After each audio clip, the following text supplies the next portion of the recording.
Hello and welcome to the video. We're going to look at ethical considerations in relation to vehicle forensics. So the first thing we're going to look at is privacy and data protection. So modern vehicles collect continuous data on location, driving habits and personal connections. So this raises the question of who owns this data. Is it the owner, the manufacturers, insurers or law enforcement? And we can see that GDPR regulations require user consent for data collection.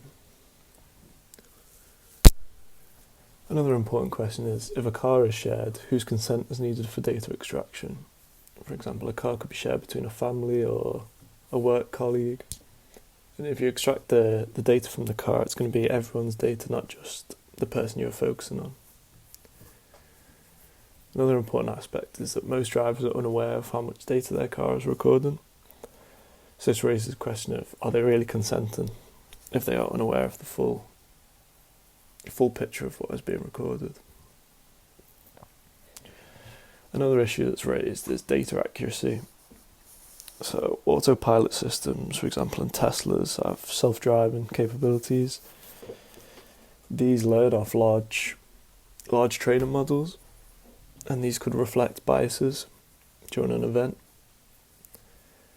And corrupted ECU data or sensor malfunctions may incorrectly record the information regarding an event.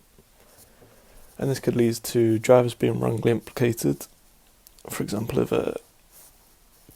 if data looks like they've accelerated before a crash, this could lead to them being convicted for dangerous driving or so on. However, this could just be an issue with the sensor. And cybersecurity risks. Forensic tools can be used to maliciously remotely disable cars or steal data.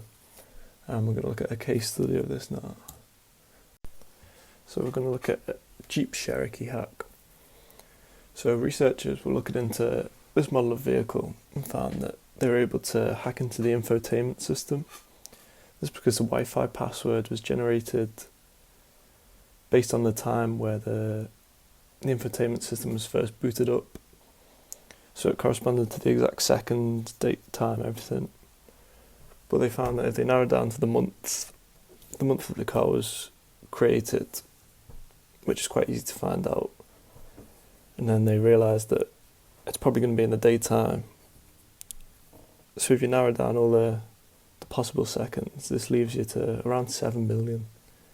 And this can be brute forced quite easily. So this led to them gaining access to the infotainment system, which didn't give them much at first. They could basically just change the music. That was the crux of it.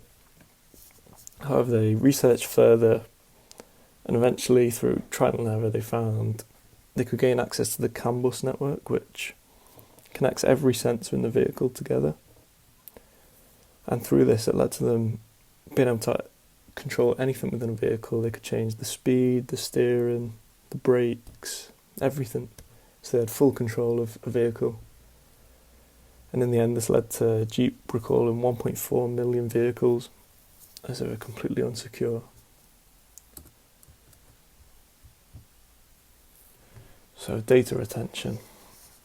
So an important question to be asked is, how long should data be stored? GDPR states that data can only be kept for only as long as is necessary to fulfill the purpose for which it's originally gathered. But this is quite vague, so to answer this you need the answer to the question for what is it being gathered for, which is an obvious grey area in terms of vehicles. And you see that manufacturers such as Tesla store data indefinitely, which is a clear privacy concern.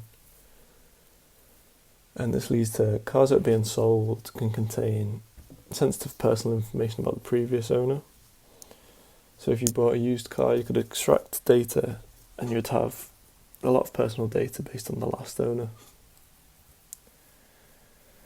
So to conclude this video, there's a range of ethical issues that are raised when dealing with vehicle forensics. And there's a lot of grey areas regarding what is acceptable in terms of data privacy and collection. Thank you for watching.